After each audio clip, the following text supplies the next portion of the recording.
Hola a todos, buenos días, gracias por acompañarnos el día de hoy en el segundo webinar de este ciclo de sistemas de potencia. Para los que no me conocen, me presento, me llamo Alba Español, formo parte del equipo de capacitación del Grupo Legrand acá en Chile y bueno, es un gusto poder compartir con ustedes nuevamente a principios de este ciclo que recién iniciamos el viernes pasado. Así que bueno, gracias por acompañarnos, gracias por sus saludos a través del chat y bueno, gracias por su preferencia para hablar un poco de estos temas tan interesantes como lo son los sistemas de potencia y todo lo que es el tema de la sala eléctrica. Así que gracias por sus saludos, veo que en el chat me escriben desde Paine, qué gusto, saludos a todos, gracias por desde La Serena, desde Concept, qué bueno que puedan estar conectados desde distintas regiones del país. Para nosotros es un gusto compartir con todos ustedes y bueno,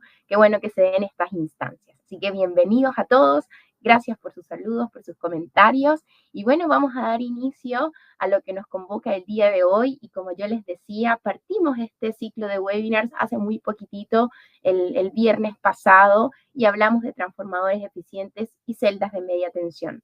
Sabemos que la invitación llegó un poco tarde para algunas personas, así que no se preocupen si no pudieron asistir a la primera sesión. La grabación de este webinar ya se encuentra en nuestro canal de YouTube y en unos minutitos más se los voy a dejar en el chat para los que no pudieron asistir, a los que les llegó la invitación luego de esta fecha, puedan verlo, estuvo muy, muy bueno. Y bueno, si tienen dudas, consultas, preguntas, a través del correo de Legrand Academy nos pueden escribir y ahí con gusto podemos responder todas esas consultas, ¿vale? Así que ese primer webinar, como les decía, iniciamos el viernes 4 de octubre, donde hablamos de transformadores eficientes y celdas de media tensión, y ahí pudimos repasar un poco por qué es necesaria tener la mejor eficiencia energética en el corazón de la sala eléctrica, ¿correcto? Luego, el día de hoy, vamos a estar hablando de ductos de barra y bancos de condensadores, donde vamos a ver la mejor forma de compensar reactivos, ¿verdad?, en una instalación y por qué los ductos de barra hoy en día han sido una tendencia para la distribución de la energía. Así que eso es lo que nos convoca.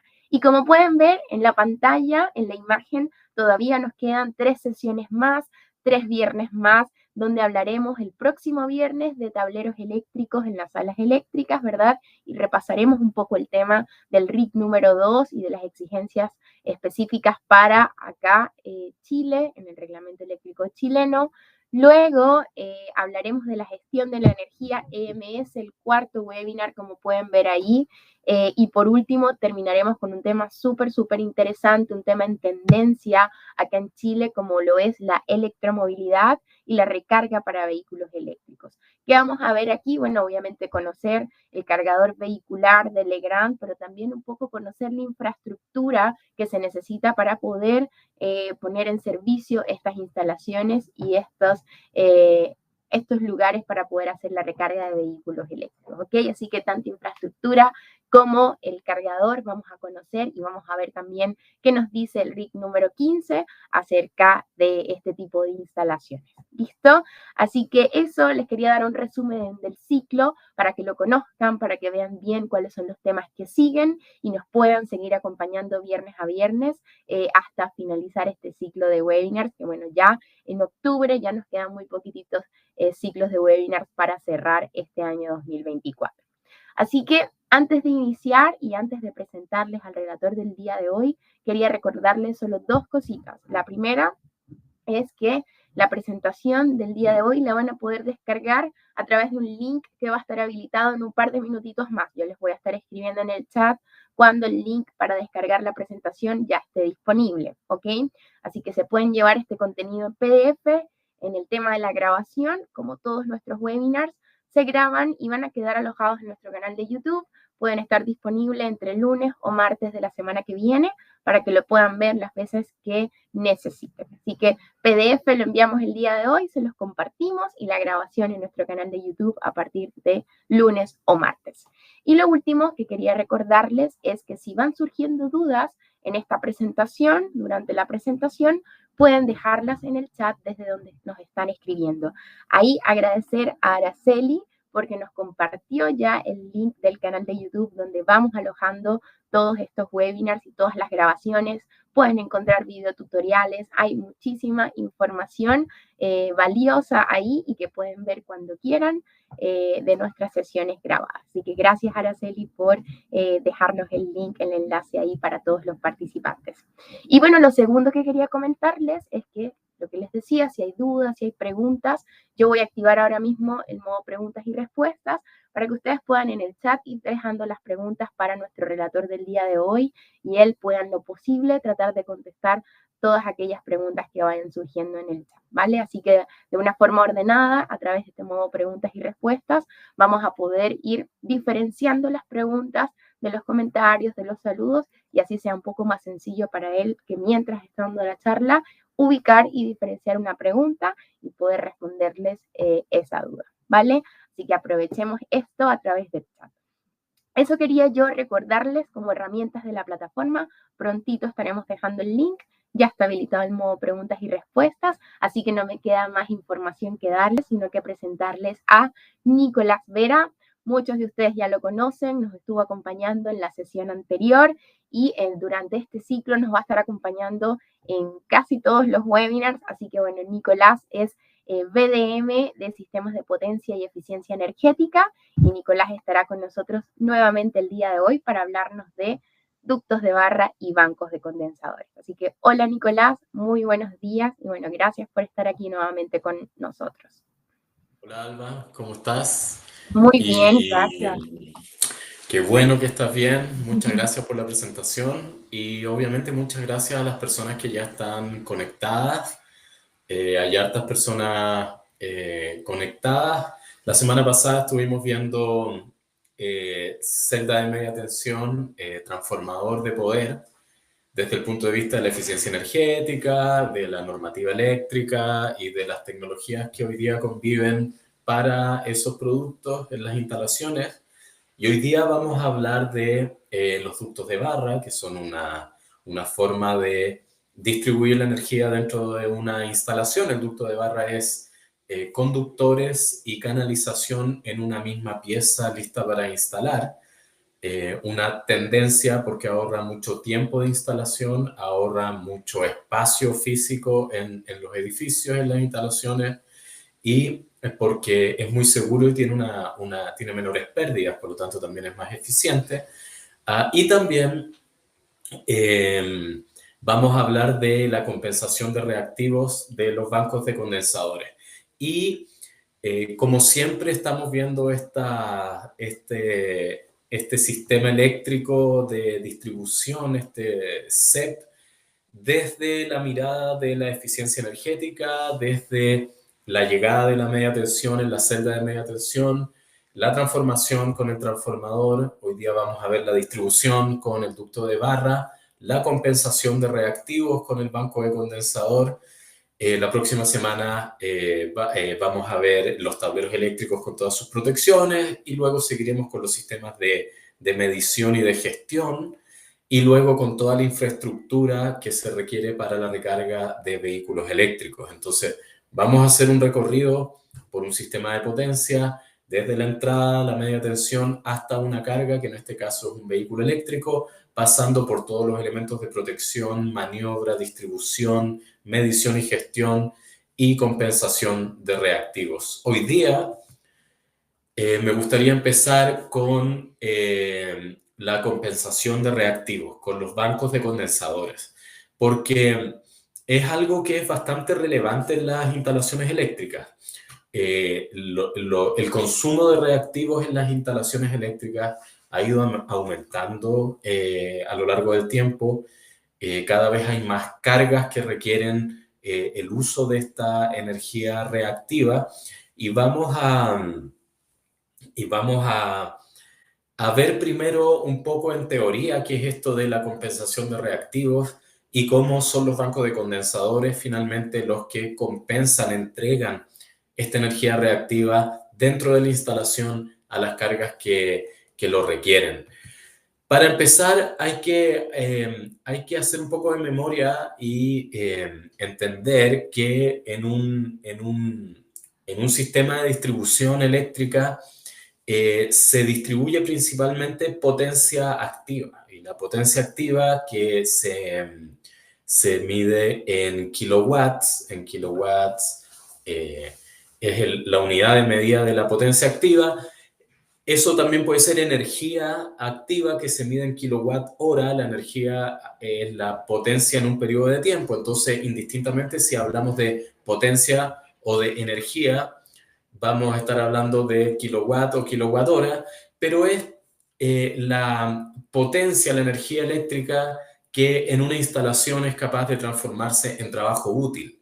La potencia activa, el kilowatt, es lo que hace que una resistencia se caliente, genere calor, que algunas lámparas incandescentes generen luz, y en general es la potencia que se transforma en trabajo útil. Ahora bien, hay también una segunda potencia que también circula por las mismas redes de distribución. Y esto es la potencia reactiva, que no se mide en watts, se mide en voltiamperios reactivos, VAR o kVAR, kilovoltiamperios reactivos, y es otro tipo de potencia que es consumida por algunas cargas que tienen algún tipo de campo magnético o algún tipo de máquina. Por ejemplo, un transformador de poder, que es una máquina eléctrica, va a consumir reactivos para poder funcionar. Un horno de inducción, una máquina soldadora, en general cualquier motor, un motor es una máquina que requiere requiere cierto magnetismo para poder empezar a girar y luego consume kilowatt hora, potencia activa, kilowatt para mantener su movimiento, pero va a requerir una cantidad de reactivos también para poder energizarse. Entonces tenemos otro tipo de cargas que requieren también otro tipo de potencia reactiva o energía reactiva, que es el kilovoltiamperio reactivo hora. Entonces tenemos estas dos potencias circulando por nuestras redes eléctricas, las redes de distribución y luego las redes internas de nuestra instalación. Entonces, si nos miramos desde el punto de vista de la distribución eléctrica, la línea de transmisión va, por ejemplo, que está en una tensión de 12.000 volts o 13,2 o 23.000 volts, va por esa línea, por ese cable, va a circular tanto potencia activa como potencia reactiva. Y nosotros en una instalación podríamos tener cargas que requieran, por un lado, potencia activa, P, kilowatt hora, y potencia reactiva, kilovoltiamperio reactivo, y usualmente eso se escribe en un sistema eléctrico de potencia como una carga que consume P más JQ, siendo la parte imaginaria la potencia reactiva. Ahora bien, hasta ahí esto es más o menos conocido y nosotros podemos entender que en un sistema eléctrico de potencia circule una componente activa y una componente reactiva para satisfacer la demanda de las cargas que requieren energía reactiva y energía activa. Pero cuando tú miras tu boleta de la distribución, por ejemplo, en un departamento o en una casa, lo que observamos es que lo que te indican, informan como consumo y lo que te cobran también como electricidad consumida es energía activa únicamente, es energía activa, kilowatt hora. O sea, es la potencia activa la que la compañía de distribución te está cobrando por el uso. Y eso tiene sentido porque finalmente es esa energía activa, el kilowatt hora, que es potencia activa, kilowatt en un periodo de tiempo, la que finalmente se transformó en trabajo útil dentro de tu departamento, dentro de tu casa, dentro de una instalación eléctrica, y la compañía de distribución te puede cobrar esa energía. Ahora bien, si tú en el patio de tu casa, por ejemplo, pones un pequeño taller y pones algunas herramientas eléctricas, vamos a decir un horno de inducción, unos motores, estás haciendo ahí tienes un pasatiempo que genera cierto consumo de energía reactiva. Esa energía reactiva va a llegar por la red de distribución, pero la compañía eléctrica no te la va a cobrar porque ellos por ley cobran energía activa. Por eso la boleta dice todo el rato kilowatt hora, kilowatt hora, kilowatt hora, electricidad consumida, kilowatt hora. Entonces, ¿qué es lo que pasa con la energía reactiva que algunas personas están consumiendo? Porque ponte en el lugar de la compañía de distribución. Ellos van a hacer una inversión, van a hacer un cálculo y van a hacer una inversión para dimensionar líneas de transmisión, y esas líneas de transmisión van a llevar electricidad, y esa electricidad va a ser cobrada. Entonces tú tienes un tubo por donde circula potencia activa para transformarse en dinero, y parte de ese tubo tú lo estás usando con potencia, energía reactiva que ellos no te pueden cobrar. Entonces eso genera problemas en las redes de distribución. Básicamente pierden capacidad de transportar energía activa, potencia activa, y también genera, como es electricidad, otros problemas, como genera calor, genera caídas de tensión, tiene que recorrer largas distancias, etc. Entonces, ¿cómo es que las compañías de distribución tienen algún mecanismo, una herramienta para poder cobrar, entre comillas, la energía reactiva o multar al usuario que consume demasiados reactivos y está limitando la capacidad de distribuir energía activa? Y bueno, eso igual creo que lo conocemos porque de ahí viene este concepto de factor de potencia. El factor de potencia es la medida de la cantidad de reactivos que una instalación consume.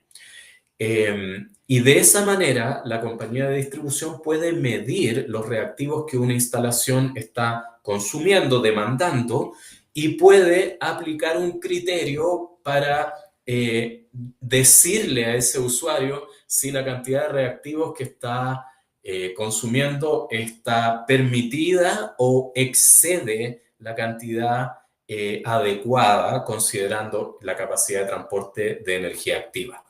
Entonces, el factor de potencia, que es la medida de la cantidad de reactivos que consume una instalación, también matemáticamente se llama coseno de phi, porque vamos a ver que se arma un triángulo con un ángulo. Si el factor de potencia es 1, valor unitario, si el factor de potencia es 1, significa que la instalación está consumiendo únicamente potencia activa.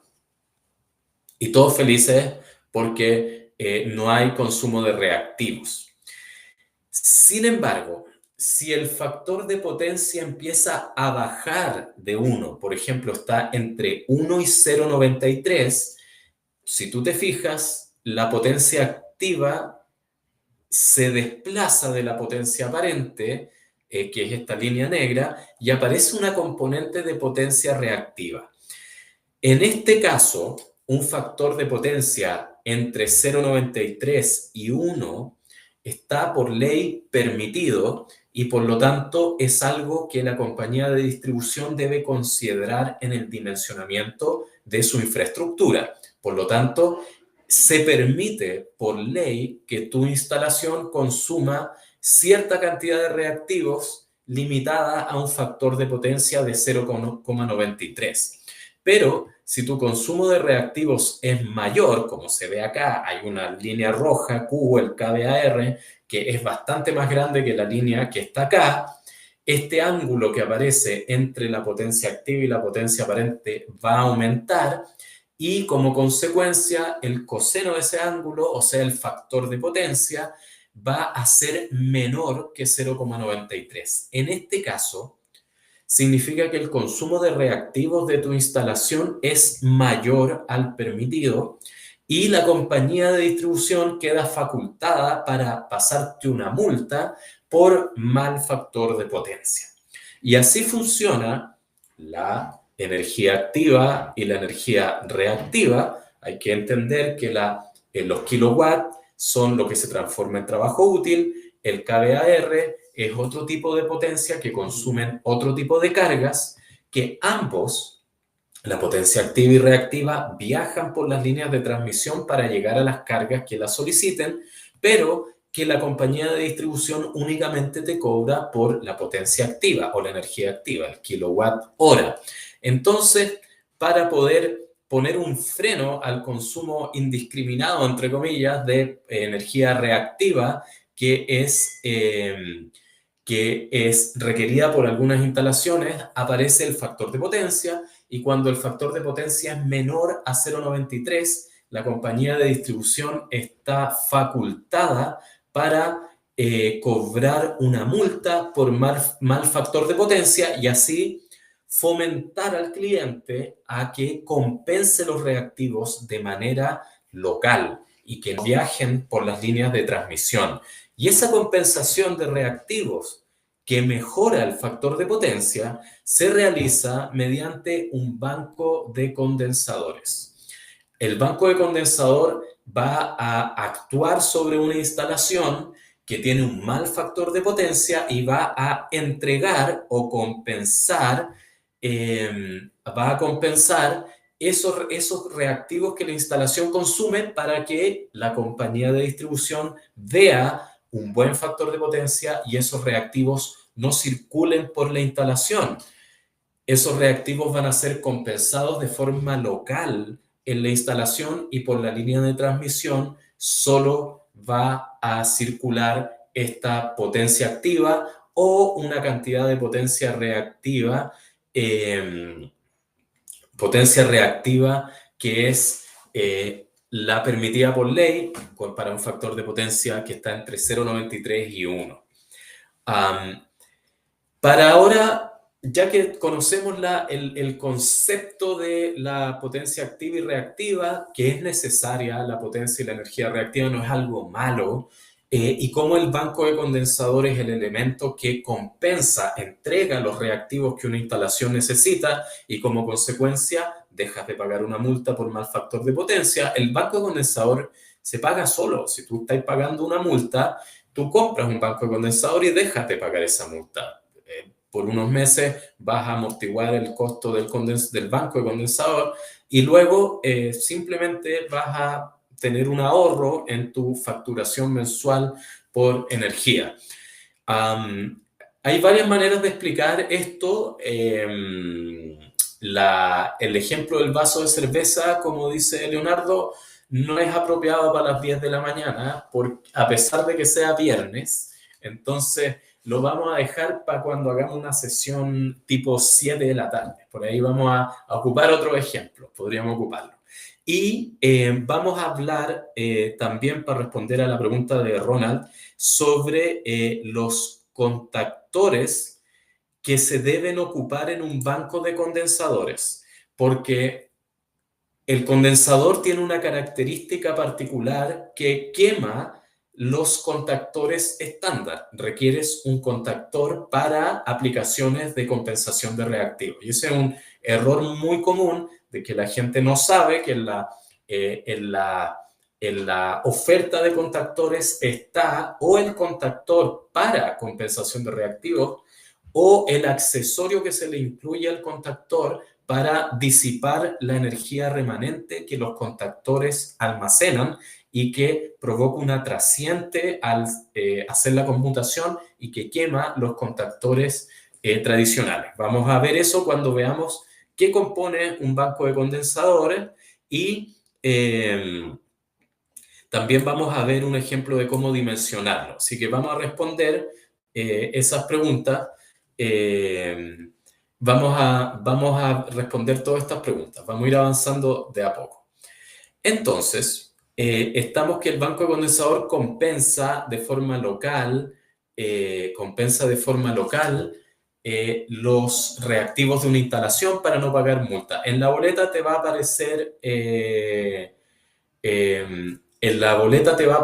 que tú estás pagando una multa por mal factor de potencia y ahí tú sabes más o menos, también podéis calcular el consumo reactivo.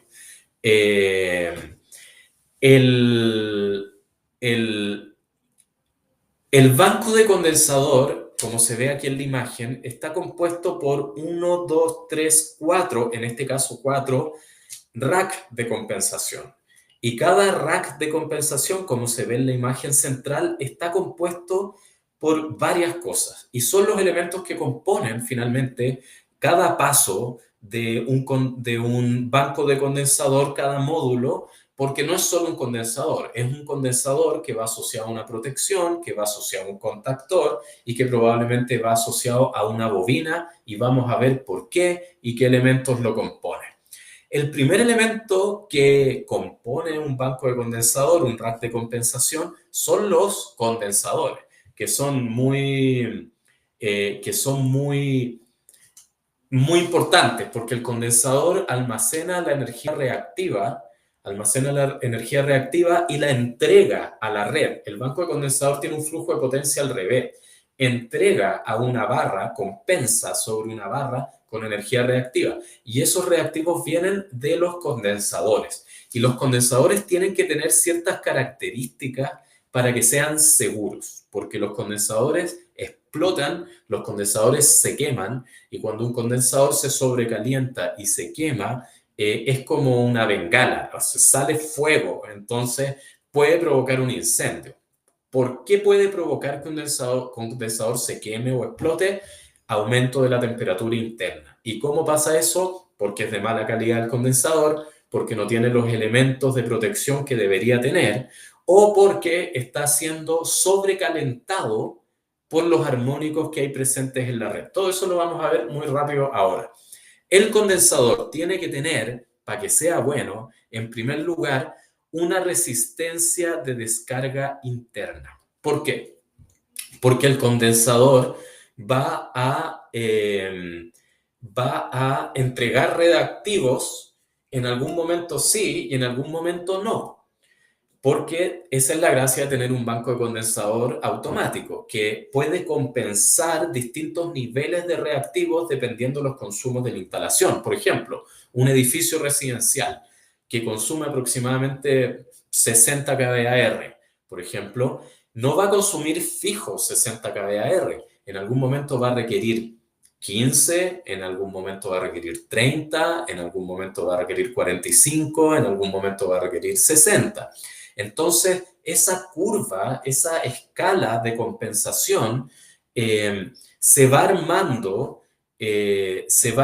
con distintos condensadores, distintos pasos que van a entregar los requerimientos que una instalación requiere. Porque si un edificio requiere 60 kVAR y tú pones un condensador de 60 kVAR, o va a quedar sobrecompensando, lo cual tampoco es bueno, o si es automático, por ejemplo, pones dos de 30, si la instalación va a requerir 10 kVAR, el paso más grande es de 30 y no va a compensar y vas a seguir pagando multa. Entonces, hay que saber dimensionar bien los bancos de condensadores con los pasos, y hay que incluir un paso más pequeño. Eso como consecuencia tiene que el condensador en algún momento va a estar entregando y otras veces no. Y el condensador queda cargado. Por lo tanto, necesita una resistencia externa de descarga para disipar la energía remanente que queda en el condensador. Tiene que tener esa energía, esa resistencia, porque si no, va a quemar el contactor. Luego, ese condensador debería también tener un fusible eléctrico, que es una protección eléctrica extra en caso de descarga por falla. Es un fusible interno que está dentro del condensador y que evita que haya una fuga de corriente demasiado alta al exterior que podría dañar algo en la instalación. Otra cosa que es importante que tenga el banco de condensador es un elemento de desconexión por sobrepresión. Acá abajo, un condensador, cuando explota, tiende a inflarse, como las baterías de los celulares, tiende a expandirse. Y el condensador debe permitir esa disipación, esa disipación que va a haber de volumen. Entonces, el condensador es cóncavo en esta parte y si es que el condensador se sobrecalienta y explota, esa explosión va a quedar contenida dentro del envoltorio del condensador y además va a tener un elemento de desconexión, cosa que físicamente no expulse algo hacia el exterior, pero eléctricamente la energía además que va a entregar no llegue a la red. Entonces es muy útil que tenga una desconexión por sobrepresión y es bastante recomendable que el condensador sea encapsulado en resina al vacío. ¿Por qué? Que no sea una lata, como una lata de bebida, porque la resina va a evitar que se provoque fuego, que el condensador se queme.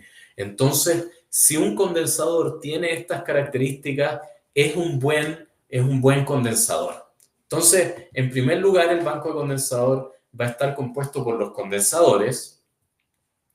Luego, cada condensador debe tener una protección. Esa protección puede ser un termomagnético o una protección fusible para proteger sobre intensidades hacia el exterior. Va a proteger al condensador de que le llegue un cortocircuito y va a evitar que una explosión de un condensador libere electricidad hacia la red. Entonces, por cada condensador de nuestro banco de condensadores, debe haber una protección asociada.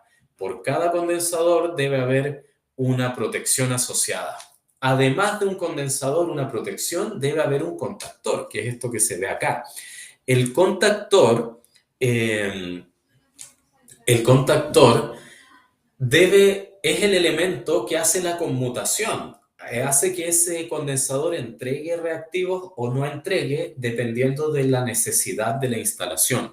Por lo tanto, ese contactor es muy importante, permite el paso de los reactivos desde el condensador a la red y ese contactor debe ser para la compensación de reactivos. ¿Por qué?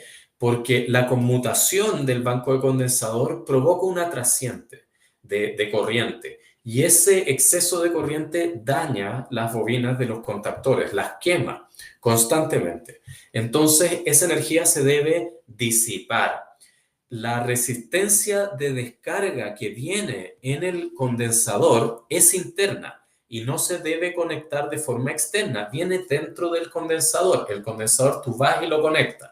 Viene con la resistencia de descarga, viene con el fusible, viene con el sistema de desconexión por sobrepresión y viene en vacío. Entonces, esa resistencia va a disipar en forma de calor la energía remanente que quede en cada conmutación. Sin embargo, el contactor igual va a recibir una trasciente y esa trasciente debe ser disipada por el contactor o por un accesorio que se le agrega al contactor, que son como una resistencia. Entonces, hay que elegir el contactor de manera adecuada. En el catálogo dice contactores para compensación de reactivos o dice accesorio para compensación de reactivos, que es una plaquita que se monta al frente y que va a disipar en forma de calor la energía remanente y va a evitar así que se queme el contactor. Lo siguiente es obviamente un controlador de factor de potencia. El controlador de factor de potencia es el cerebro que va por un lado a censar el requerimiento de reactivos de la instalación y por otro lado abrir y cerrar los contactores para compensar de manera precisa el requerimiento de la instalación. Por lo tanto, el controlador de factor de potencia es el cerebro, es como una central de medida que se pone en la puerta del banco de condensador.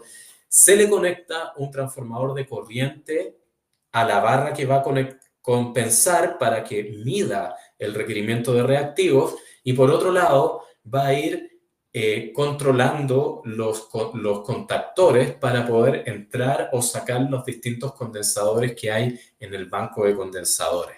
Además, el controlador de factor de potencia va a censar la temperatura, va a saber si un condensador se está calentando, va a cambiarlo si es que está teniendo exceso de calor e incluso puede advertir que un condensador falló y sacarlo dentro de su lógica de compensación. Mide la temperatura interna del tablero. Entonces, el controlador de factor de potencia es muy importante. Es muy importante.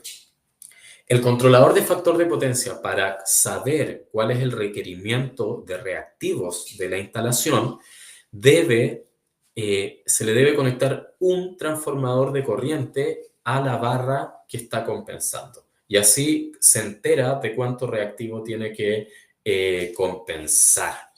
Y luego, si se fijan acá, atrás está el condensador, hacia atrás, porque si es que se va a inflar porque explota, ese globito tiene que quedar hacia la parte posterior del condensador, por una cosa del tablero, por una cosa de espacio, entonces se ubica hacia atrás, acá atrás están los condensadores, al frente está la protección, fusible en este caso, y el contactor, y en el lado izquierdo hay una bobina.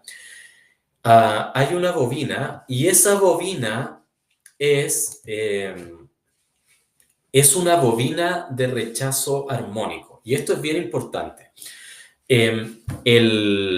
Los condensadores son muy sensibles a los armónicos que hay en la red.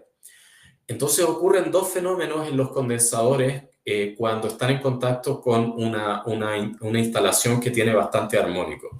El primero es que los armónicos entran al condensador y provocan exceso de calor en el condensador y pueden hacer que el condensador explote. Entonces los armónicos de la red pueden hacer explotar un condensador. Ahora, el condensador Legrand es muy bueno. Si es que explota por alguna razón, no va a provocar un incendio, va a contener esa explosión, el contactor va a evitar que inyecte un exceso de reactivos. Esa falla va a quedar contenida en el banco de condensador. Pero es algo que de todas maneras no queremos que suceda. Entonces, si una instalación tiene cierto contenido armónico, es bueno agregar una bobina en el circuito donde está el condensador. Esa bobina va a proteger el condensador de que se sobrecaliente por el efecto de los armónicos, y también hay un segundo fenómeno que ocurre en los condensadores, que en los armónicos que entran al condensador son devueltos a la red muchas veces amplificados. Ocurre un fenómeno de resonancia en el condensador y devuelve o hace resonar algunos armónicos amplificando los armónicos de la red. O sea, tenemos dos fenómenos con los armónicos. Uno, que el condensador se sobrecalienta, y dos, que el condensador devuelve amplificados estos armónicos, afectando la calidad de la energía en la instalación. Para evitar estos dos fenómenos, uno agrega una bobina de rechazo armónico, así se le llama, pero es una bobina en el circuito junto al condensador. Fíjense cómo funciona esto. Tenemos una bobina L y tenemos un condensador C.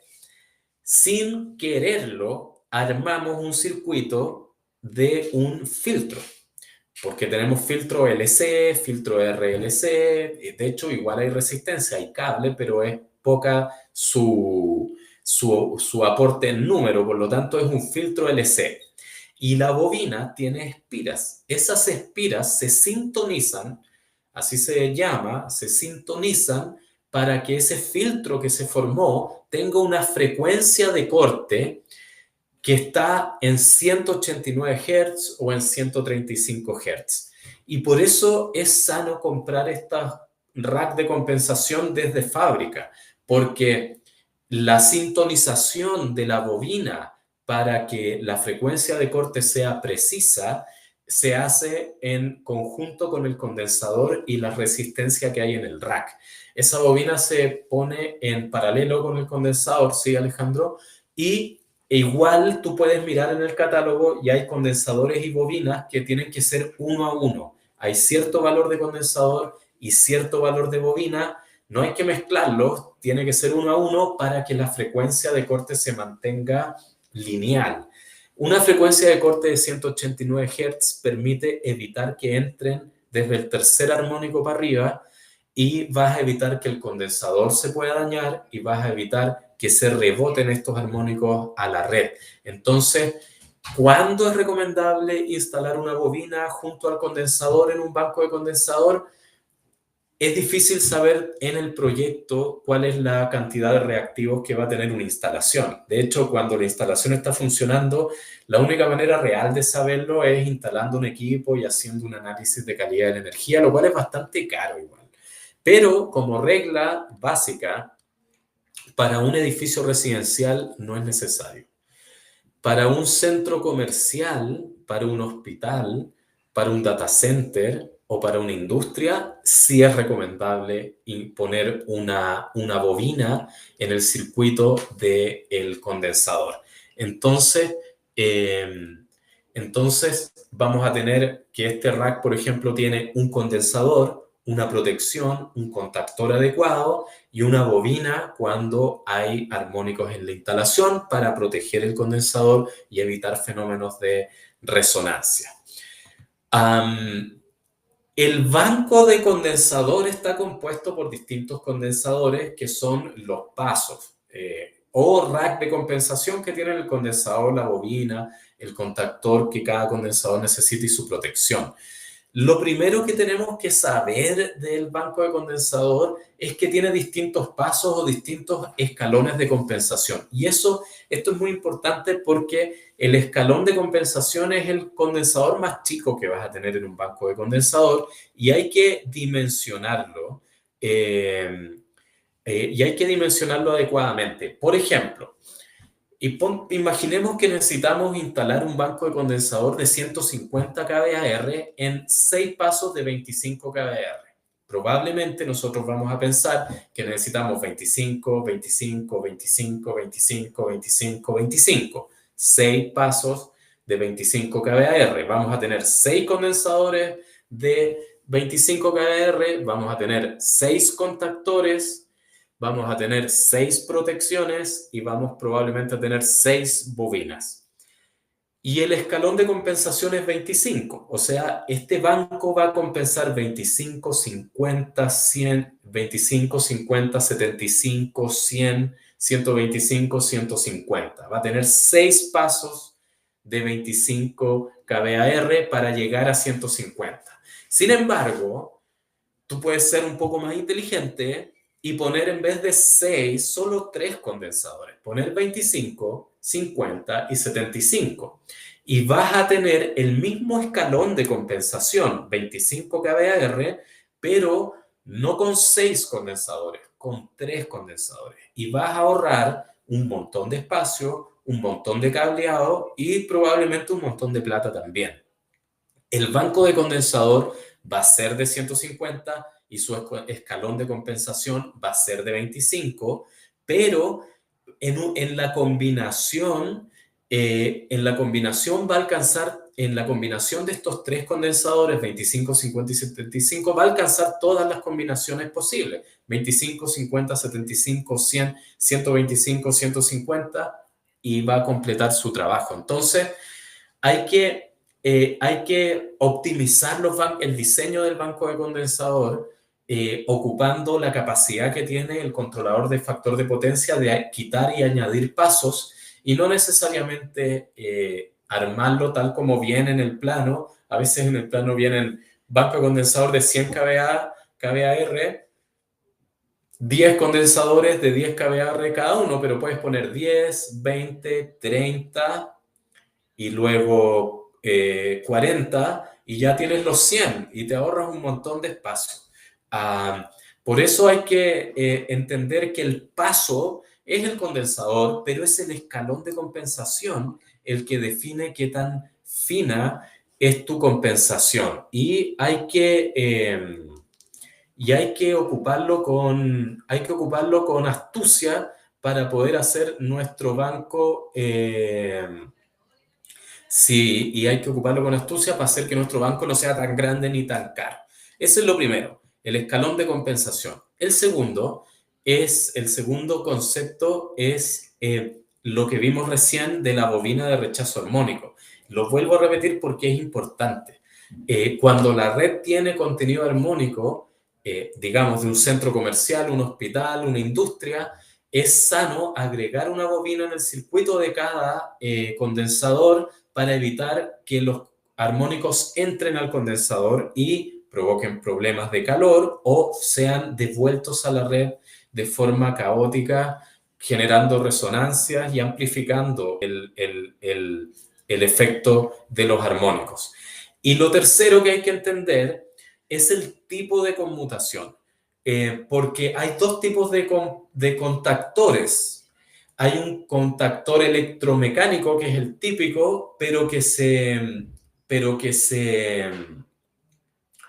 demora aproximadamente 30 segundos en conmutar. Tú puedes decir, no es demasiado. Para un banco de condensadores está súper bien 30 segundos, no hay ningún apuro, no va a pagar multa por mal factor de potencia, además que los condensadores están, los condensadores eh, no van a estar entrando y saliendo a cada rato, o sea, piensa en un centro comercial, tienes consumo reactivo tal vez en los ascensores, tal vez en las escaleras, en algunos motores, en la subestación, pero no es que estás vuelto loco pasando 1, 100, 2, 4, 600, no, va a ir paso a paso compensando. Además que el conmutador, el contactor electromecánico, el clásico, es bastante común, uno lo puede ir a comprar, tiene un precio más o menos conocido. Hay otro tipo de contactor que es electrónico, que funciona en base a tiristores y permite una conmutación muy rápida en un tiempo menor a 40 milisegundos, lo cual es increíblemente rápido. Pero ¿lo necesitamos o no lo necesitamos? Esa es la gran pregunta. Y yo puedo asegurar que en el 99% o 99,99% de las aplicaciones con una conmutación electromecánica está bien. ¿Cuándo necesitamos una conmutación electrónica? Y voy a poner un ejemplo de algo que me pasó a mí. Las máquinas soldadoras de punto consumen muchísimo reactivo, muchísimo, muchísimo. El factor de potencia de una instalación de soldadura es menor a 0,93, pero puede ser 0,6. Es una locura la cantidad de reactivos que consume. Pero la soldadura de punto tiene una característica que consume reactivos en periodos de tiempo muy cortos, cuando hace su trabajo, cuando hace esa línea, y después el otro, y después la línea. Y cada vez que no hace el trabajo,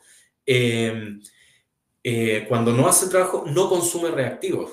Por lo tanto, en esa aplicación es deseable tener una conmutación extra rápida. Pero pero en las otras, un motor, un ascensor, un transformador, cualquier otro tipo de herramienta no lo requiere. Entonces, no hay que enloquecer con esta conmutación menor a 40 milisegundos. El criterio es la máquina que está consumiendo reactivos, ¿qué característica tiene? Si es un motor, si gira, no es necesario. Pero si es un proceso de muy corta duración, tal vez sí sea necesario, y eso hay que preguntarlo. Eso generalmente está en la industria. La industria y en general en estas industrias donde se ensamblan planchas de metal. Es ahí donde hay máquinas que requieren tiempos de conmutación rápidos. Y otra cosa que es muy importante para el banco de condensador es la ventilación, porque las bobinas, los condensadores y la disipación de calor que va a haber en el contactor va a generar mucho calor. Por lo tanto, un banco de condensador debe tener siempre algún sistema que permita que entre aire frío y que salga el aire caliente. Nosotros siempre armamos bancos de condensadores con celosías abajo, pero sobre todo una extracción arriba, porque de verdad generan muchísimo calor los bancos de condensadores. Entonces, jamás, por favor, un banco de condensador grande sin un sistema de extracción, porque va a empezar a deteriorar los condensadores y el banco de condensador es un elemento que ayuda enormemente a la instalación, te evita pagar una multa, funciona fantástico, sobre todo si los condensadores son buenos y tienen todas las características que revisamos para evitar cualquier problema que pueda haber en la instalación, sobre todo si es que por precaución o por necesidad incluimos una bobina de rechazo armónico para evitar el problema de los armónicos en el condensador y rebotados a la red. Pero el banco de condensador es un elemento que está siempre tratando de inyectar energía, por lo tanto es un elemento que tiene cierto peligro y cuando se quema no es que se queme y se ponga negro, es que explota y sale fuego por un periodo de tiempo. Entonces hay que tomar las precauciones necesarias como una buena ventilación, un buen condensador, incluir bobinas, y la ventilación es fundamental. La ventilación es fundamental. Vamos a responder unas preguntas, vamos a ir de arriba abajo o de abajo para arriba en el chat. Aquí Julio pregunta que si se quema un paso, ¿la instalación sigue operando? Claro que sí. Si el banco de condensador es automático, su cerebro, el controlador de factor de potencia, va a detectar que un condensador se quemó o falló o está muy caliente, todavía no se ha quemado, pero tiene probabilidades de quemarse y simplemente lo va a sacar. Si es que tiene otro condensador similar, va a evitar cerrar ese contactor y va a ocupar el otro. Si es que no tiene un condensador similar, va a configurar los pasos con los condensadores que le queden. El controlador de factor de potencia es súper inteligente y de esa manera el banco de condensador va a seguir operando a pesar de que hay un paso fuera. Tal vez el escalón de compensación se modifique y tal vez en algunos periodos de tiempo no va a poder compensar, pero de todas maneras en general el banco va a poder seguir operando y te va a arrojar una alarma de que hay un paso que está fuera y que hay que revisarlo. Y esa alarma te puede llegar en el panel o te puede llegar vía Modbus a un sistema de gestión para que te avise a tu teléfono. Entonces, es muy simple y es muy inteligente. Eso es lo primero. Entonces, no se detiene la operación. Luego,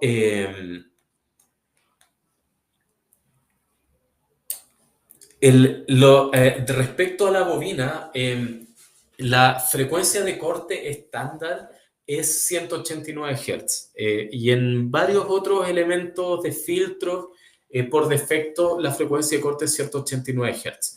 Y eso tiene relación porque desde esa frecuencia se filtran los armónicos. Los armónicos, cuando hablamos de armónicos, hablamos de frecuencia y las frecuencias se miden en Hz.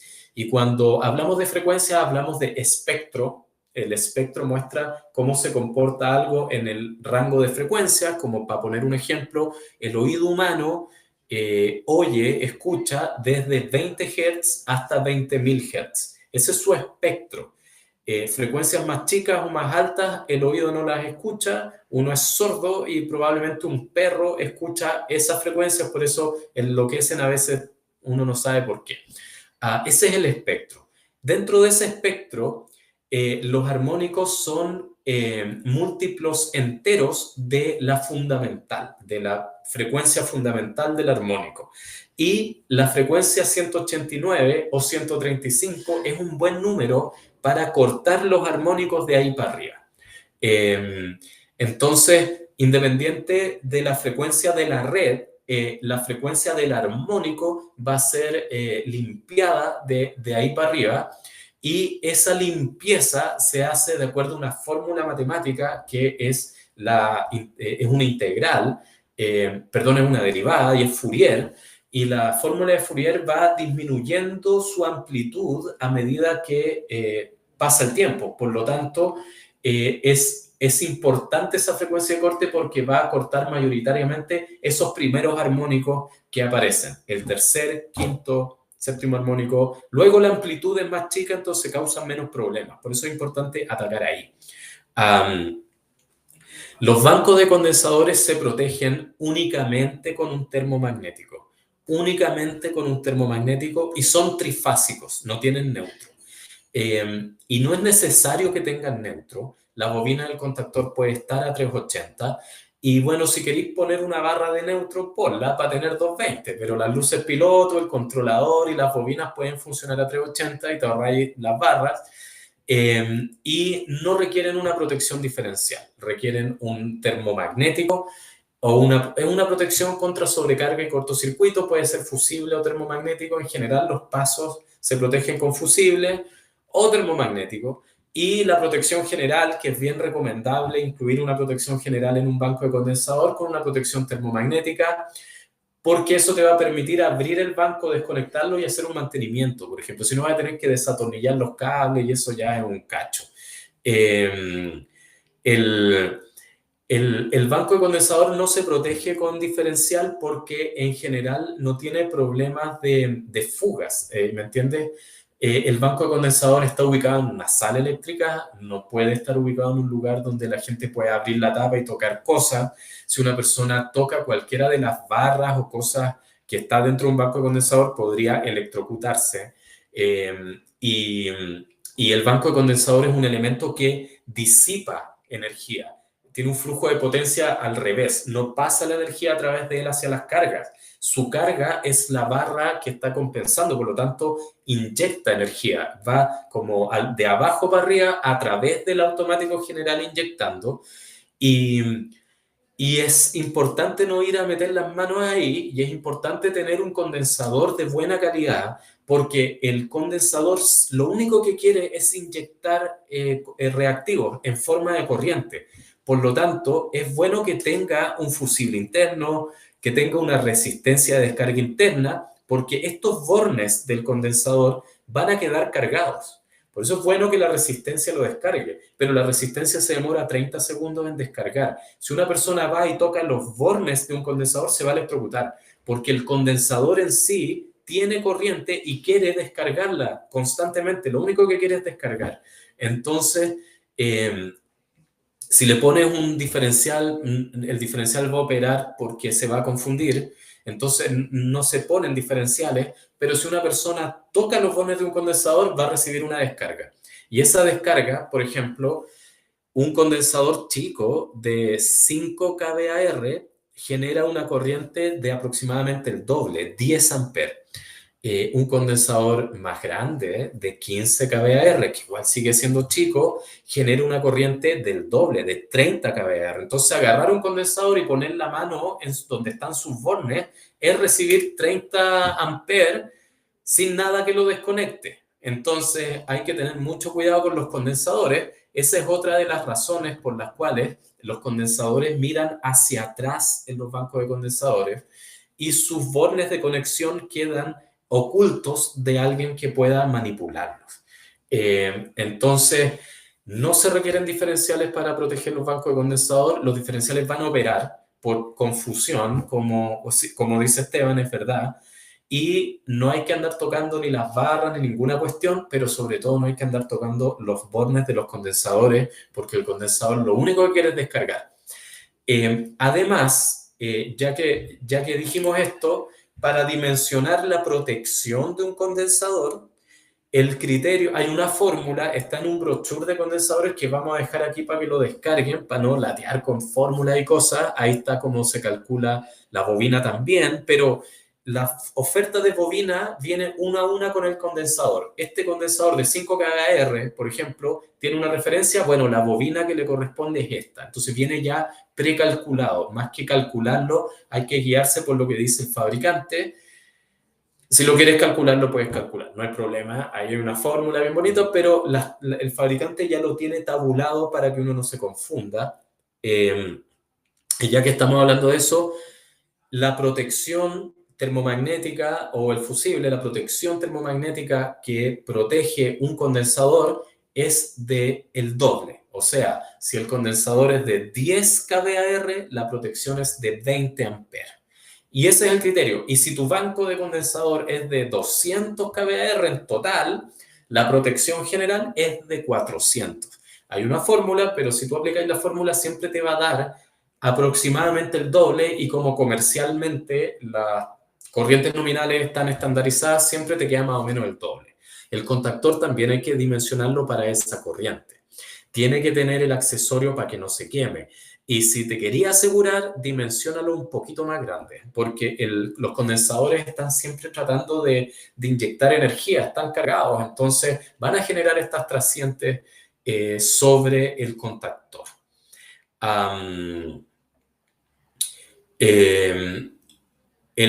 Vamos a responder a otras preguntas que hay porque se me quedaron un poco atrás y las vamos a responder al final. Y ahora vamos a pasar a la parte del ducto de barra. El banco de condensadores es muy interesante, es bastante simple. Es bastante simple, pero su teoría a veces es fome y la implementación es sencilla, pero es un elemento delicado, hay que tomarlo con calma. El ducto de barra es un elemento que permite distribuir la energía dentro de una instalación. El ducto de barra es conductores y canalización en una misma pieza lista para instalar. Y tiene grandes beneficios en una instalación porque disminuye el tamaño, el espacio que ocupa la escalerilla con los cables y disminuye el tiempo de instalación respecto a escalerilla con cables. Entonces es una solución rápida de instalar que optimiza los espacios y se está transformando en un estándar tanto en edificios residenciales, centros comerciales, hospitales, industrias, por las mismas características de seguridad, eficiencia y costo, porque el tiempo de instalación, la cantidad de personas que se requieren y el espacio que ocupa es un costo finalmente, termina siendo bastante competitivo respecto a la escalerilla y el cable. Acá vemos ducto de barra de potencia y acá tal vez no se ve bien, pero vemos ducto de barra de iluminación. El ducto de barra va desde corrientes pequeñas, 16, 25 amperes, en soluciones que están orientadas a la iluminación, hasta la distribución de la energía desde 63 amperes hasta 1000 y luego la distribución de energía de potencia desde los 630 amperes hasta los 6300. Es una gama muy amplia de este elemento que es conductores y canalización en la misma pieza. En la misma pieza. Solo una cosa del banco de condensador. ¿Cómo dimensionar el banco de condensador? No puede ser, no es necesario que sea de la misma potencia porque el consumo de reactivos es menor que el consumo de energía activa.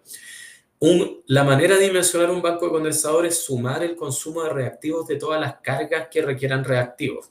Si tú tienes esa información como la placa de un motor, tú lo puedes dimensionar súper fácil porque la placa de un motor indica el factor de potencia y indica la potencia. Y con esos dos datos tú lo metes a una tabla que hay en un archivo que vamos a subir y te aparece cuál es el condensador que necesitas. Pero como generalmente no tenemos esa información, un criterio adecuado es que el banco de condensador sea de un cuarto de la potencia del transformador. Si tú tienes un transformador de 1000, podrías dimensionar un banco de condensador de 250 kVAR en una cantidad, en 10 pasos de 25 kVAR, por ejemplo, 25, 50, 75 y pones hartos de 75 y hasta completar los 250. Ese es un buen criterio. Un 25% de la subestación para una instalación terciaria industrial. Para una instalación residencial como un edificio, el banco de condensador no debería ser mayor al 15% de la instalación. Por ejemplo, si el edificio tiene una subestación de 1000 kVA, un transformador de 1000, ese banco de condensador no debería ser mayor a 150 kVAR o 100 kVAR. Hace 10 años los edificios se compensaban con 35 kVAR, hoy día los edificios se compensan con 100 kVAR para una subestación de 630, por lo tanto una subestación de 1000 en un ambiente residencial va a requerir unos 150 kVAR. Yo he usado esa regla por 12 años y nunca me mandaron Condoro y yo sé que muchos proyectistas hacen exactamente ese mismo cálculo porque tú no tienes los datos del factor de potencia de las cargas que van a ser instaladas después y funciona. Industrial terciario, un cuarto de la potencia. residencial un 15% de la potencia del transformador y dimensionar tu banco de condensador. Muchas gracias. El ducto de barra de iluminación es tiene estas características. Es una barra que se cuelga del techo y que permite la conexión tanto de las luminarias, colgar la iluminación y energizarla desde el mismo ducto de barra, y son puras piezas lineales que se conectan con estos conectores. Súper útil para instalaciones tipo locales de venta como bodega, estos home center, easy, bodegas también, porque el cielo es abierto y tú vas colgando, poniendo estas líneas y bueno, vas energizando las luminarias desde esa misma pieza. Este ducto de barra tiene su ficha PEP. Y esto es súper importante porque desde el punto de vista medioambiental, porque significa que este elemento es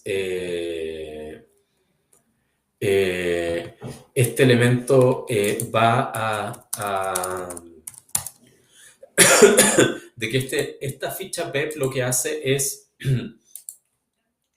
un documento que da cuenta de toda la vida útil del producto, desde su fabricación, las materias primas, el proceso de fabricación, el proceso logístico de que llegue acá a Chile y luego qué hacer cuando hay que botarlo a la basura. Entonces, que estos ductos de barra tengan esta ficha PEP que da cuenta de su reducido impacto ambiental, mínimo impacto medioambiental, porque esto se recicla después, te da puntos si es que tu instalación requiere certificación LEED o certificación CES, que son estas certificaciones medioambientales.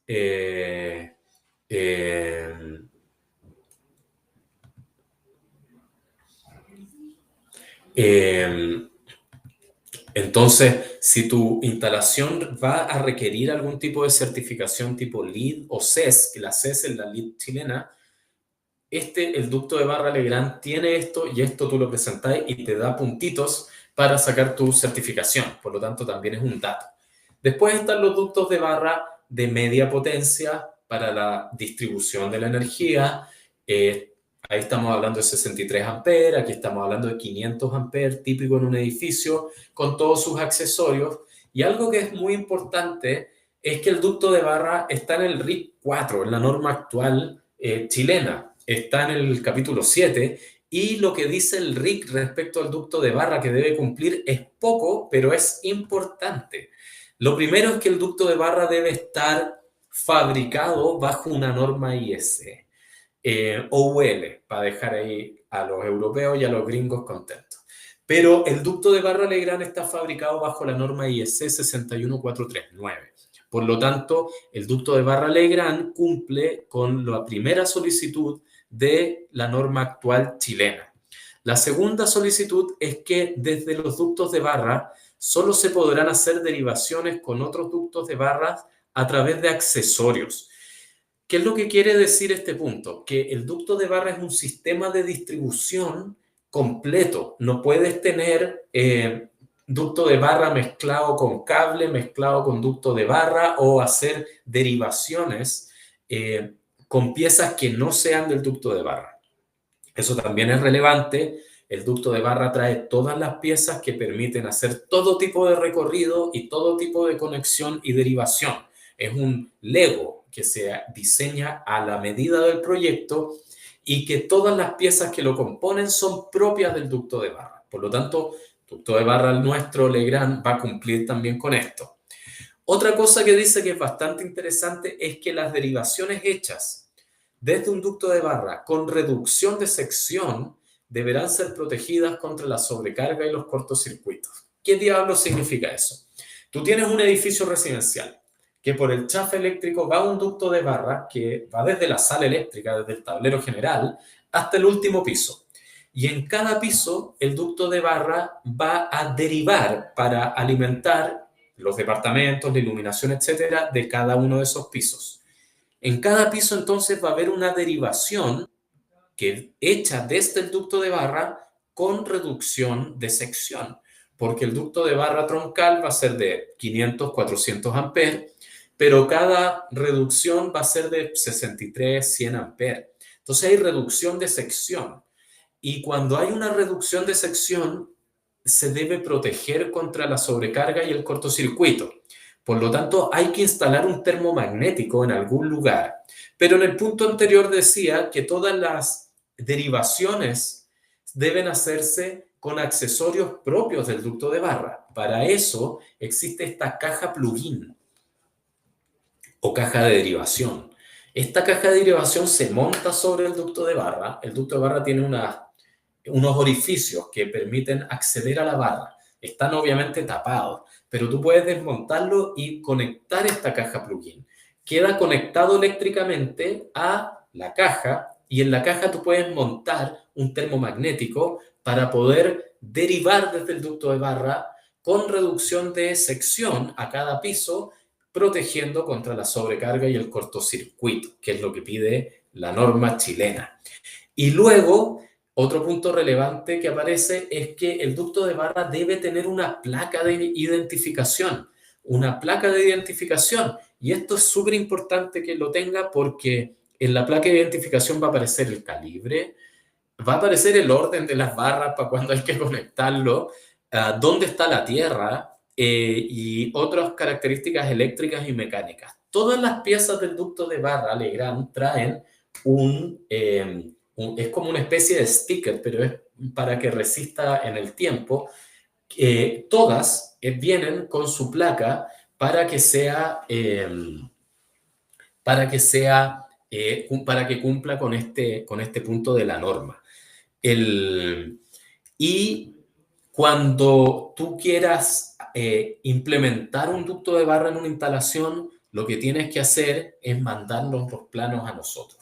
Porque nosotros metemos los planos de arquitectura del edificio, por ejemplo, en un software que tenemos, PSZ, que es para el diseño del ducto de barra sobre los planos en AutoCAD, y próximamente BIM también. Se diseña el recorrido con todos los accesorios que va a requerir. Luego, antes de comprarlo, se hace una visita a la obra para comprobar que efectivamente, físicamente, el edificio, la instalación, se parece a los planos, que a veces aparecen unos muros ahí que no estaban dibujados. Mientras se fabrica, se capacita al instalador eléctrico para que lo pueda ensamblar. Es muy fácil, es muy rápido y es muy seguro. Traen piezas que se torquean. Estas piezas vienen con un torque adecuado y la pieza cambia de color cuando se gira, lo cual te permite, al hacer un mantenimiento, recorrer el ducto de barra y ver la pieza a la cual el torque se ha aflojado. Entonces nosotros ofrecemos un servicio completo respecto al ducto de barra, desde el diseño, la comprobación, la capacitación y obviamente los servicios asociados como el mantenimiento. Las piezas lineales de ducto de barra vienen estándar en piezas de 3 metros, pero hay piezas más chicas. Y en la herramienta de diseño es el software. ¿Y por qué es bueno que haya piezas más chicas? Porque cuando tú subes con una troncal por un edificio, por el chafe eléctrico, por cada piso vas a tener que instalar una caja plugin con una protección para poder derivar y cumplir con la norma. Pero tú no quieres que la caja plugin quede en el suelo, quede en el techo o quede en el entrepiso. Quieres que quede a una altura adecuada para que un ser humano pueda hacer un mantenimiento, revisar, operar, incluso instalarla. Y para eso se van mezclando piezas de 3 metros y de 1 metro, etcétera, para poder ir completando estos requerimientos de cada instalación. El PSZ es un software que, como todos los software de Legrand, que es gratis, es abierto. No sé si está para descargar en la página, pero tú puedes mandar un correíto y se te da acceso. Creo que hay que mandar un correo porque va a requerir el usuario. Ahí no estoy seguro, pero en general los software de Legrand son buenos, son gratis y hay montones de capacitaciones para aprender a usarlos, para poder diseñar tus propios sistemas de ducto de barra. Y eso era lo que tenía preparado para hoy, para la compensación de reactivos y para el ducto de barra. Yo sé que se quedaron un montón de preguntas por ahí. Voy a tratar de ir respondiéndolas todas en estos minutos que nos quedan. Am, la mayoría son de la compensación de reactivos. Entonces, voy a buscar algunas preguntas y voy a empezar a responderlas.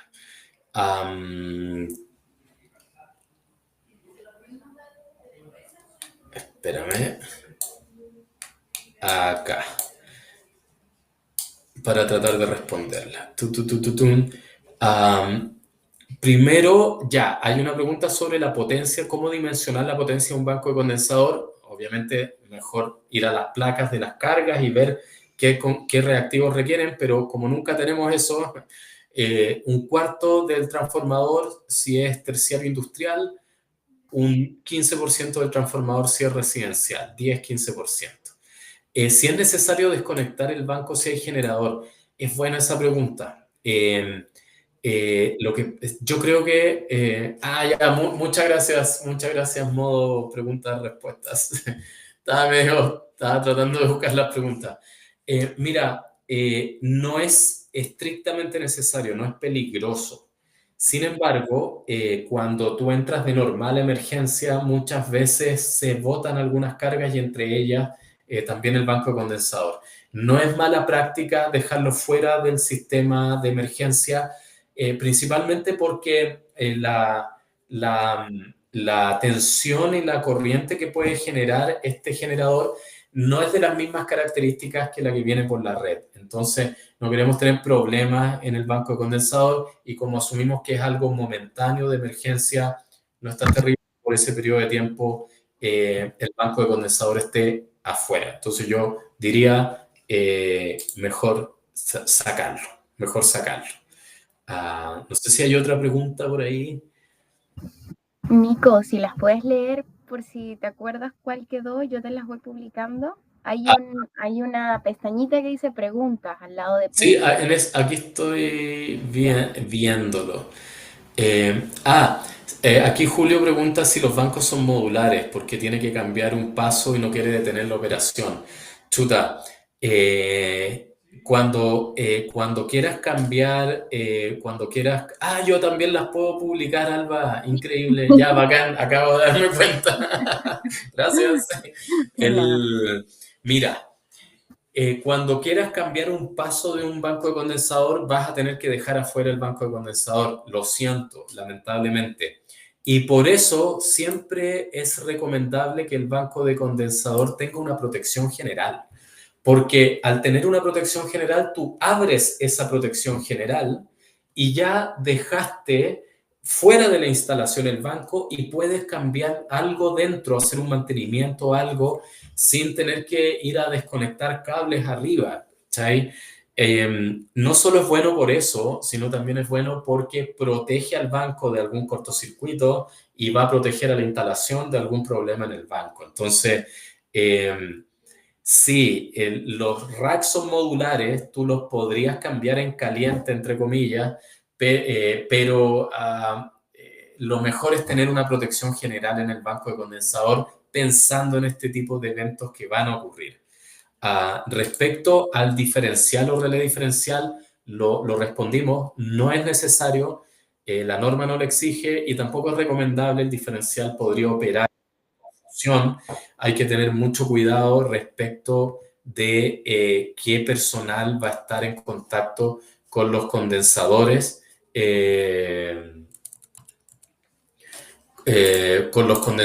porque son peligrosos. Lo respondimos también hace un rato. Ahora, hay un banco de condensador en una línea de transmisión MT. Ya se ocupa por aumentar la tensión de la línea, mientras más consumo de potencia baja tensión inyecta reactivo. Lo que pasa es que también se usan condensadores en media tensión. Esta presentación está enfocada un poco en la oferta que tiene Legrand, que es principalmente lo que más vendemos, es banco de condensadores en baja tensión, pero también tenemos compensación de reactivos en media tensión, bancos de condensadores en media tensión, y también un tiempo vendimos un montón de condensadores para media tensión, que son un rectángulo, una cajita con 3 bushings.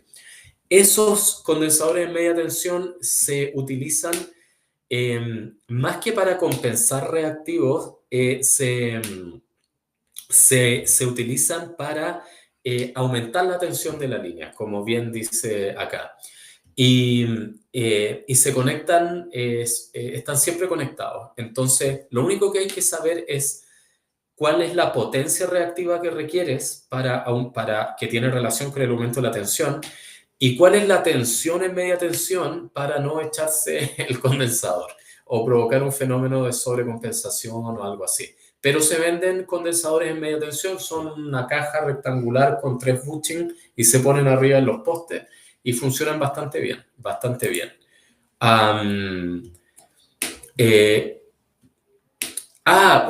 Claro, dimos un ejemplo de optimización de espacio y materiales dejando 3 pasos en vez de 6. Y en ese caso, es bien buena esta pregunta, Jaime. Si bien van a haber 3 condensadores, los pasos van a ser 6, ¿me entiendes? Porque tú le tienes que decir al controlador, mira, acá está conectado el contactor 1, condensador 2, condensador 3. Y la potencia es 25, 75, 50 y 75. Pero tú le tienes que decir, pero yo quiero que tú compenses 25, 50, 75, 100, 125, 150. 6. Porque tú le das la orden, le dices, esto es lo que tienes, esto es el resultado que yo quiero, y el controlador lo hace. Entonces el controlador se configura efectivamente como si fueran 6 pasos. La respuesta es sí. ¿Se puede instalar un condensador sin el controlador? Claro que se puede. El controlador de factor de potencia hace que el banco de condensador compense en distintos pasos y vaya censando el requerimiento de la instalación. Estoy imaginando un banco de condensador al ladito del tablero general, compensando la barra general, que es el 99,99% de los casos. Sin embargo, si tú quieres hacer una compensación más óptima, podrías ir a compensar la carga o las 3 cargas que te están destruyendo el factor de potencia. Es mucho más barato, es mucho más eficiente y es mucho más seguro desde el punto de vista de calidad de la energía porque el reactivo le va a llegar directo a la carga y no va a circular por la instalación. Nosotros pusimos un banco de condensador grande al lado del tablero general para que el reactivo no circule por la red de transmisión. Pero los reactivos van a circular adentro en nuestra instalación. Si tú compensas cerquita de la carga que está consumiendo el reactivo, el banco de condensador va a ser más chico y los reactivos no van a viajar por la red. Y muchas veces algunas cargas requieren un consumo más o menos constante de reactivos. Por ejemplo, un transformador va a requerir siempre, no sé, unos 5, 10, 15, 20 kVAR. Y eso se puede conectar directo, sin necesidad de un controlador. Claro que se puede. Sin embargo, si vaya a armar un banco grande con varios pasos, mejor no dejar un paso fijo, dejar al controlador que tome esa decisión, porque probablemente va a ir cambiando los condensadores para evitar de que ese fijo esté 24/7, 30 años, inyectando reactivos porque se podría dañar o en algún momento necesita un descanso ese pobre condensador. Entonces sí se puede. Y esta pregunta, Mauricio, viene en línea con la respuesta anterior. ¿Cuál es el mejor lugar para instalar la compensación de reactivos? Sin duda, de manera local, al ladito de la carga que está destruyendo el factor de potencia. Probablemente no son todas las cargas de la instalación, es un motor, una máquina, algún elemento es el que consume reactivo, o 2 o 3 elementos, no el 100% de los elementos. La manera más eficiente, tanto en costo como eléctricamente, es compensar directo ahí. El problema es que muchas veces en etapa de proyecto nosotros no sabemos qué diablos van a instalar finalmente. Y como solución, lo que se hace es proyectar un banco de condensador automático al lado del tablero general que compense sobre la barra general de la instalación. Y digamos que sigue siendo una buena solución y sigue siendo bastante eficiente si el banco está bien dimensionado, tanto el general, los KBAR totales como el escalón de compensación. Um, Sigue siendo una excelente solución. Sin embargo, la mejor solución es ir a compensar la carga que destruye. Te sale más barato y evitas que los reactivos circulen por la instalación. Sí, cuando hablábamos de la conmutación electrónica en base a tiristores con tiempos de conmutación menores a 40 milisegundos versus la conmutación electromecánica tradicional con contactores electromecánicos de conmutación 30 segundos aproximadamente, esa elección depende de la característica de la carga que hay que compensar de la instalación. Soldaduras en industrias donde hay máquinas soldadoras tiene que ser rápida, porque esas máquinas consumen mucho reactivo, pero por periodos de tiempo muy cortos. Entonces ahí el contactor tradicional queda un poco fuera de contexto. En la minería, nosotros hemos suministrado varios bancos de condensador en la minería con contactores electromecánicos, no hemos tenido ninguna queja porque entendemos que esos procesos no son periodos de tiempo, horas, entonces funciona perfecto. En la industria, sabes que tenemos harto banco de condensador también con contactor electromecánico común y corriente, porque son un grupo de motores funcionando por tal periodo de tiempo, en la tarde otro grupo de motores. Ahí no hay problema con la conmutación electromecánica. Y en los hospitales tampoco. Tenemos harto proyecto de hospital, tableros, salas eléctricas, bancos, y funcionan fantástico. Sí, es muy poca la aplicación de la conmutación electrónica. Es muy poca. Pero es muy crítica para esos procesos que requieren conmutación rápida. El cálculo de la bobina que se asocia al contactor es un cálculo matemático que tiene que ver con la capacitancia y la impedancia. Lo que uno busca es confundir al circuito evitando una resonancia que haga tender un valor hacia el valor del condensador infinito, poniendo una bobina que en su sumatoria se va a ir haciendo cero. Ese cálculo se puede hacer y no es difícil. Están los henrios de la bobina y obviamente los valores del condensador. Está en un PDF que podríamos subir. Yo lo que recomiendo, sí, como justificación es fantástico, pero lo que yo recomiendo es ir al catálogo y que para cierta capacidad de condensador hay cierta bobina por catálogo y guiarse por eso. Es más fácil y es más rápido, pero el cálculo está en uno de esos brochures. Los racks de compensación vienen en distintos valores de condensadores. Entonces, finalmente, lo que uno tiene que hacer es dimensionar el banco total, un cuarto de la potencia del transformador, por ejemplo, y luego dimensionar el paso más pequeño, el escalón de compensación, para tener un ajuste más fino. Y con pensando en esas dos cosas, uno va construyendo los distintos valores de los racks de compensación, idealmente en múltiplos enteros.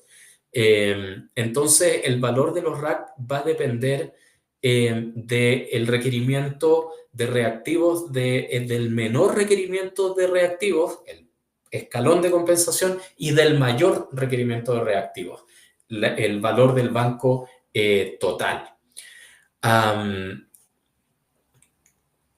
Mira, igual es buena esta pregunta, Briosca, porque el RIC 13 te dice que para más de 500 kVA tú puedes poner un reconectador o un interruptor. Hay que tener ojo, aunque yo he ido a pelear eso y varias veces me ha ido mal con las empresas de distribución, sobre todo en el sur de Chile, tengo que decir, CGE y la otra iba al sur, les encanta poner reconectadores. Yo entiendo que hay más viento, que hay más lluvia, el reconectador no es un interruptor, el reconectador es un interruptor que además tiene una secuencia de reconexión. Eso hace que no tenga que ir un ser humano a apretar el botón para cerrar nuevamente el interruptor.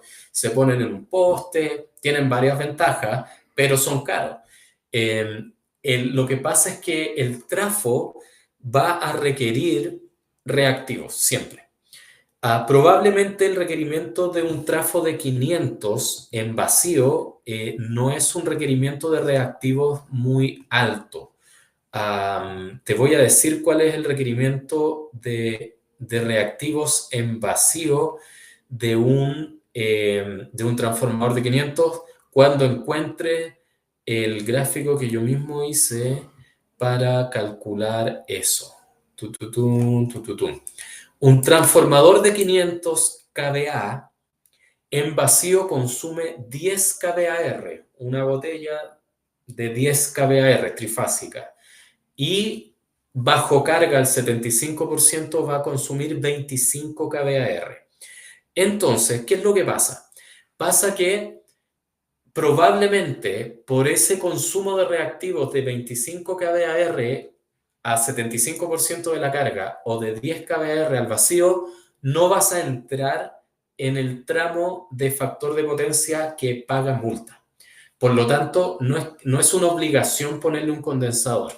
Sin embargo, en la instalación a la cual ese trafo va a alimentar, si además del trafo hay otras cargas que consumen reactivos, considerando que el trafo bajo 75% de carga va a consumir 25, ya te empezaría a ser conveniente dimensionar un banco de condensador de aproximadamente, vamos a ocupar el criterio de un cuarto.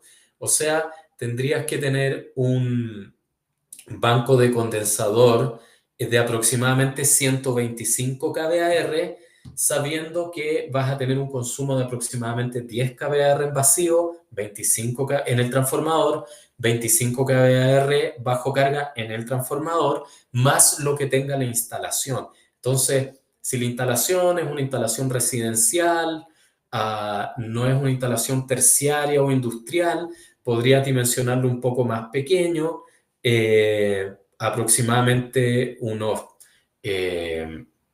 75 kVAR para ocupar un criterio de un 15%, 12%, 75 kVAR, pero con un escalón de compensación de 10 kVAR. Entonces puedes tener 10, 20, un condensador de 10 para cuando el transformador esté en vacío, un transformador de 20 para cuando esté bajo carga y uno de 30 y vas a tener ahí 60 kVAR más o menos para cumplir con algún requerimiento de la instalación. Y más o menos ese sería lo que podrías dimensionar. Entonces, no es una obligación, un transformador de 500 kVA consume 10 kVAR en vacío, 25 bajo carga, pero si luego hay conectado un edificio, por ejemplo, residencial, pucha, pongámosle un banco de condensador de 50, 60, pero al tiro dimensionamos los 10, podemos poner 5, 10 y 15, y ahí tenemos 30, le ponemos uno de 30 y tenemos 60, y tenemos un banco de condensador chiquitito con una compensación bastante fina de 5 kVAR para el trafo, para la instalación, etc. Luego, aquí dice, a esta ya la respondimos.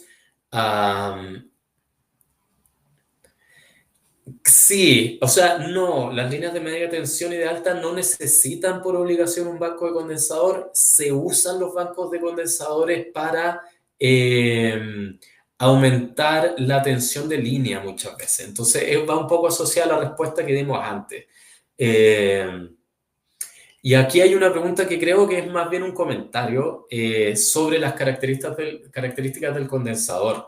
Sí, comercialmente lo que más hay es una lata como de bebida con el condensador adentro. Y no digamos que es lo más seguro. No digamos que es lo más seguro. Entonces, eh,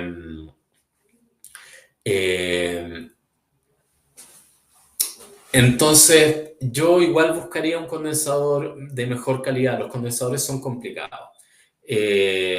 Son complicados. Y eso, pues, yo creo que esas son las preguntas. Ya estamos en el tiempo.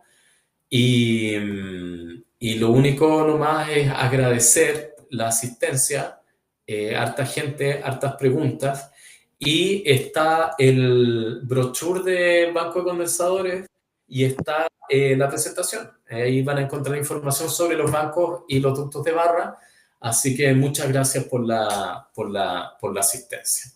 Gracias, Nico. Muchas gracias a todos por acompañarnos hasta el final de este webinar. Como les decía, es el segundo de 5 que vamos a tener durante octubre y, bueno, durante este mes de octubre. Así que, Nicolás, gracias por responder todas esas preguntas. Sabemos que es un tema que genera muchas preguntas, que tiene muchas consultas y, bueno, tratamos en el tiempo que tenemos de responder la mayor cantidad de ellas, pero se siguen multiplicando.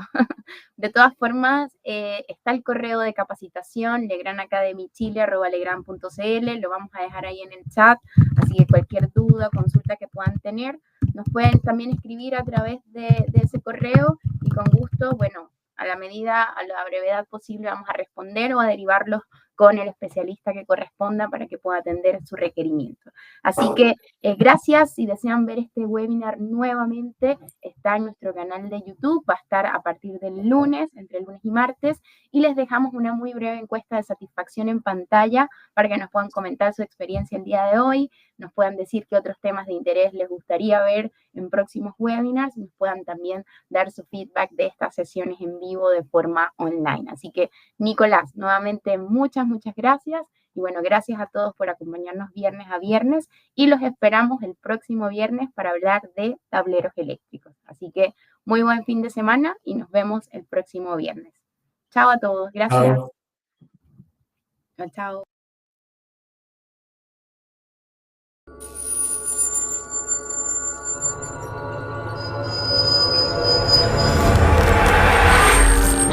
Grupo Legrand. Transformamos los espacios habitacionales y de trabajo a través de la gestión de la energía, iluminación y redes digitales. Contamos con una completa oferta para los mercados residencial, terciario e industrial. Un grupo internacional con gran potencial de desarrollo. Productos comercializados en 180 países. Más de 90 oficinas a nivel mundial. Más de 38.000 colaboradores. 172 compañías adquiridas. 29% de crecimiento en ventas de productos conectados. Contamos con 170.000 referencias distribuidas en 81 familias de productos en distintas unidades de negocios. Potencia y distribución de la energía. Infraestructura digital.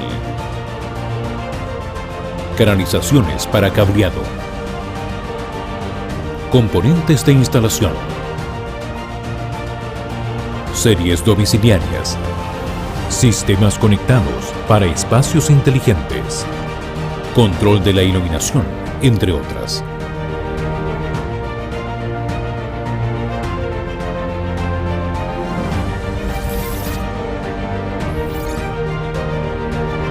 Un componente integral de la estrategia de desarrollo del Grupo Legrand es la responsabilidad social empresarial, que tiene por objeto aportar los medios para lograr un crecimiento rentable y duradero de nuestras actividades empresariales.